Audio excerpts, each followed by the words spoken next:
ሰላም ሰላም እንዴት ናችሁ? እንኳን ደህና ቆያችሁኝ። ሰላማችሁ በያላችሁበት ብዝት ይበል። ዛሬ ይሄን የመሰለ የሽንኩርት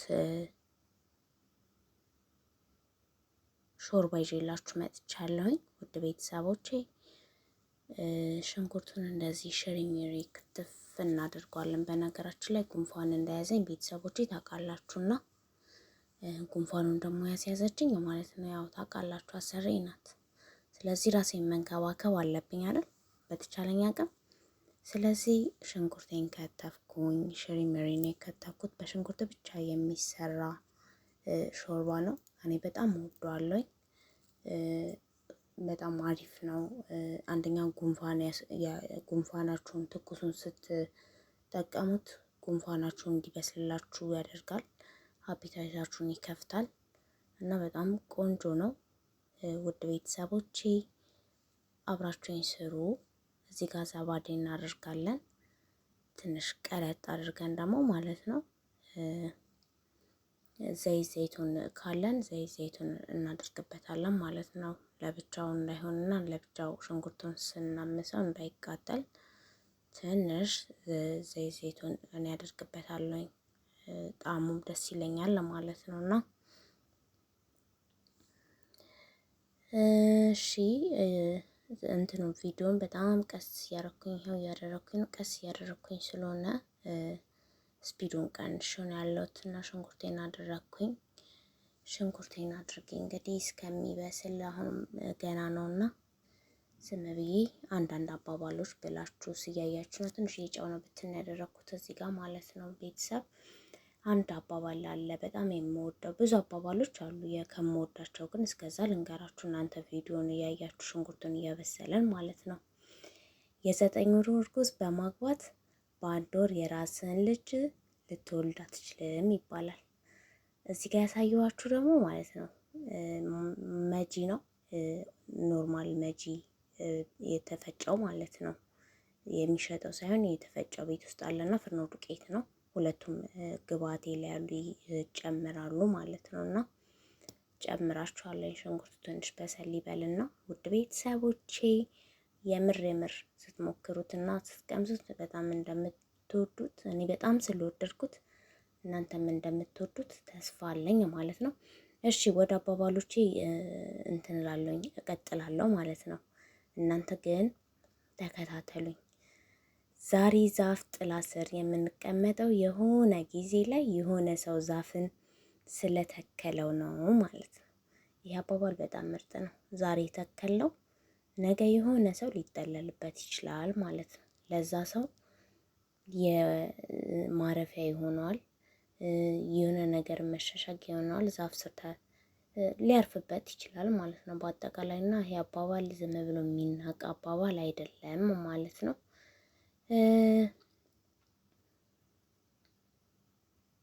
ባልገባህ ቢዝነስ ላይ ኢንቨስት አታድርግ ይላል። ይህም በጣም የምወደው ነው።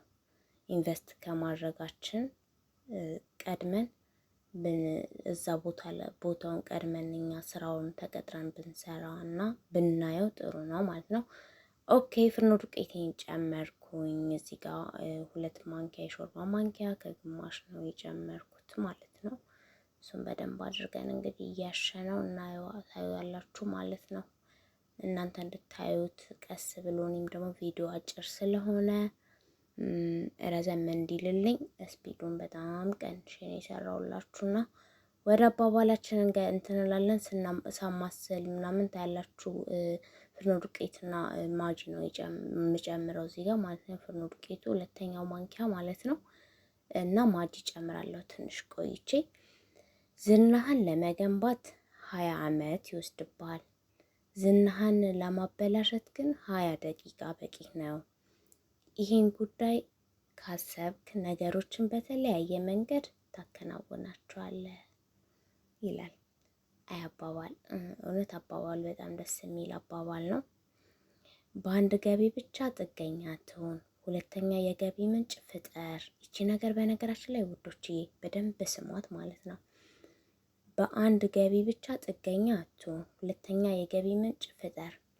ይህን ነገር ሁልጊዜ ላይቭ ላይ ሆኜ እናገራለሁ። ሁላችንም ላይቭ ስንከፍት ተመችቶን ምናምን አይደለም። ከእንቅልፍ ሰዓታችን ቀንሰን ከአሰሪዎቻችን ተደብቀን። ስለዚህ ለምንድን ነው ያንን የምናደርገው? መተኛት ማረፍ እኮ እንችላለን አይደል?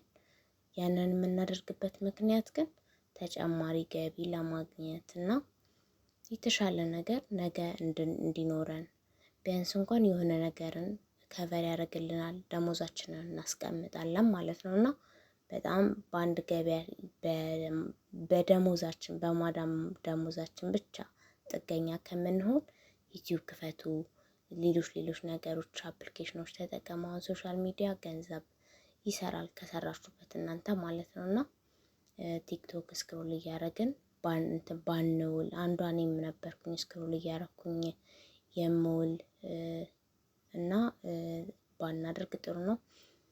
እዚህ ጋር እያማሰልኩ ነው ጋዙን። እንግዲህ ያው በአንድ እጄ እየሰራው በአንድ እጄ ነው የምጨማምረው። እዚህ ጋር ማጂ ጨመርኩኝ። ለዛ አልተመቸኝም ቪዲዮ ለመቅረጽ ማለት ነው። እና እንግዲህ የሆነውንም ያልሆነውንም ስላስገባውባችሁ በጣም ይቅርታ። ማጂውን ጨምሬ ምን አደረኩኝ? የሞቀ ውሃ ነው የጨመርኩት የተጠቀምኩት ማለት ነው። ውሃ አፍልቼ ከዛን ወዲያ ኦሪጂናል ይሄ የሚሸጠው ማጂ ጨምራለሁ ማለት ነው። ሙሉን ነው የምጨምረው አንድ ማጂ። በቃ ይሄ በርዶኒስ ነው ባይዘው ከእንትኑ ጋር ከዛኛው ከተፈጨው መጂ ጋር ያለው ማለት ነው። ይሄ እዚህ ጋር እንግዲህ ሁላችሁ እንደዚህ የደረቀ ክብዝ ዳቦ ማለት ነው። እኔ እንደዚህ ስላይስ ቆርጬ በፍርን እንትን እለዋለሁ። ቡናም እየጠጣሁ ነው። ያው ጉንፋኑ እንዳልኳችሁ ራሴንም እኔንም ነበር ያዘኝና አይኔን ራሴን ጉሮሮዬን ነበረና ተሽሎኝ ነው አሁን። እዚህ ጋር የሁላችሁ ድርቆሼን ቺዝ እና ማስቀመጫዎችን ማደርግባቸው ሁለት ጨምራለሁ፣ ትላልቅ ማለት ነው። እነኚህ በጣም የምወዳቸው ትንንሽዬ ስለሆኑ ሸክላም ስለሆኑ አሰሪ ብዙም አትወዳቸውም። ትልልቁንም ትወደውና ያው እነኚህ ትልልቁን ጨምሬያለሁ። እዚህ ጋር ዳቦውን እንደዚህ ቅንጥስጥስ አድርጌ የደረቀውን ዳቦ ሳህን ውስጥ አረኩኝ ማለት ነው። እያዘገጃጀሁኝ ነው። ከዛን ድስታችንን ደግሞ ሄደን እስኪ እየተንተከተከ ነው። ምን እንጨምርበታለን? ክሬም ትንሽ ያዝ እንዲያረግ። ድሮ ሽሮ ላይ ድሮ ሀያቴ ምን ትላለች መሰላችሁ?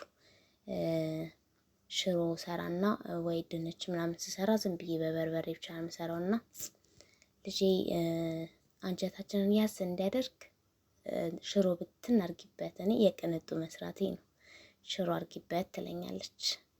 እና ያው ይሄም ትንሽ ወፈር እንዲያደርግ ክሬም ጨምረንበታል ማለት ነው። እዚህ ጋር ፍርናችንን አስተካከልን፣ ለኮስን።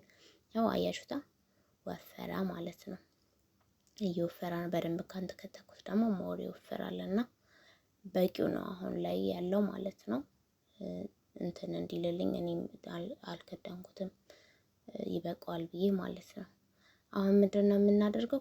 እንትኑ ላይ የቆራረጥነው ዳቦ ላይ ሽንኩርቱን ይሄ የጨረስነውን ማለት ነው እናደርጋለን ማለት ነው። በነገራችን ላይ ጨው ሽንኩርት ላይ ጨምሬያለሁ፣ ማጂ ጨምሬያለሁ። ሁለቱም ማጂ ጨዎች ስላሉ ብዙ ጨው አልተጠቀምኩም ማለት ነው።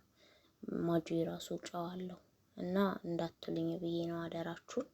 እንደዚህ አድርገን ካስተካከለን ሽንኩርቱን ማለት ነው ምን እንጨምርበታለን? ላይ ቺዙን አልተመቸኝም በማንኪያ ባይዘዌ ለማድረግ ማለት ነው። በአንድ እጅ ስልክ ይዞ ቪዲዮ መቅረጽ በጣም ከባድ ነው በነገራችን ላይ ማለት ነው። በጣም ለዛ ነው እኔ ቪዲዮ ማልሰራው። ይሁን እስኪ ለማንኛውም የታያችሁ ታይታችኋል። ጋዙን ምኑን ማስገብቼላችኋለሁ። እንደዚህ እንትን ውስጥ ጨመርኩት፣ ፍርን ውስጥ ገባ። ትንሽዬ እንትን ብዬበታለሁ። ምንድነው የተፈጨ ዳቦ ከላይ ነስንሼበታለሁ። ይኸውላችሁ ሲወጣ አያችሁታ፣ እንደዚህ ነው የሆነው ማለት ነው። እና ዋው በጣም ነው የሚጣፍጠው። እዚህ ጋር ይቺ የራሴ ናት። ያንን አድርሼ መጥቼ ይህንን እያጠቃው ነው ማለት ነው። ይኸውላችሁ አጠቃቂላችኋል። አጠቃቅም ስላችሁ እኔ ደግሞ የሚያቃጥል ነገር ብዙ አይመቸኝም፣ ግን ያልኩኝ ዋው ሚስተር ጎበዝ። እኔ ለታመምኩት እኔ ለምሰራው ባይዘው እነሱም ታመዋል፣ ግን እኔ ለምሰራው እነሱም አብረው የሚበሉት ነገር እና አንደኛ ነው። በጣም ቆንጆ ነው። ጎበዝ ሚስተርዬ። በጣም ደግሞ አንድ ብቻ አይደለም የበላሁት በነገራችን ላይ ማለት ነው። ደግሜ ያለው ሆዳምነቴን በዛው ልንገራችሁ ማለት ነው። እና እየበላውኝ እሺ፣ ሌላ አባባል ልንገራችሁ። ሌላ አባባልን እንግዲህ እናንተ ዝም ብላችሁኝ ሆዴን እየተቀጠቅኩ ነው። በመኝታ ሰዓት ገንዘብ ለማግኘት አስበህ አዲስ መላ ካልፈጠርክ እስክትሞት ትሰራለህ። እኔ ይህን ቪዲዮ ስቀርጽላችሁ ቪዲዮን ኤዲት አድርጌ ሪከርድ ሳደርግላችሁ ስንት ሰዓት እንደሆነ ታውቃላችሁ? 20 ጉዳይ ለ6 እንቅልፍ እምቢ ብሉኝ ማለት ነው። እና ቆንጆ አባባል ነው ለኛ የሚሆን ማለት ነው። እንቅልፍ ምን ያደርጋል? እና ቤተሰብ ሁላችሁ እንደዚህ ጥርቅ አድርገው ነው የበሏት በነገራችን ላይ ማለት ነው። ሌላው እኔ እንግዲህ ጉንፋን ሲያመኝ ሐኪም ቤት ምናምን አልሄድም። እንደዚህ አይነት በሽታዎችን አንደኛ የሚቆረጠው ከኔ ነው፣ ሁለተኛ ደግሞ ማለት ነው በቃ እንደዚህ አይነት እናቴ እንዳስተማረችን ባደግሬ ሰውም በምኑም በዋርዛፉም ነውና ይሄን ባርዛፍ ኬት እንደማመጣው ከዚህ በፊት ቪዲዮ ሰርች የላችኋለሁ። እንደዚህ ትጥን ብላችሁ እንደኔ ዳኑ። አበባ ከቤታችሁ በስጦታ መልክ ሲመጣ ባርዛፍ አንዱ ለፍሬ ይደረግበታል እና እሱን አድርጋችሁ አስቀምጣችሁ ማለት ነው። እንደዚህ በፈላ ውሃ እንደዚህ ታጥናችሁ ምናምን የምር ነው ቶሎ ነው የለቀቀኝ እና ራሳችሁን በራሳችሁ እያከማችሁ ስራችን በአግባቡ እንስራላለሁኝ። ውድ ቤተሰቦቼ እንግዲህ የዛሬ ቪዲዮ ይሄን ይመስል ነበረ። ከወደዳችሁት ሚስጥር በቃ ስሪልን ባንድ እጅሽም ቢሆን ያልታየን ነገር ቢኖርም ስሪልን በሉኝ፣ እሰራላችኋለሁኝ፣ እሞክራለሁኝ ለመስራት ማለት ነው። አብራችሁኝ ስለቆያችሁ ከልብ እያመሰገንኩኝ በሌላ ቪዲዮ እስከምንገኝ ቸር እንቆይ።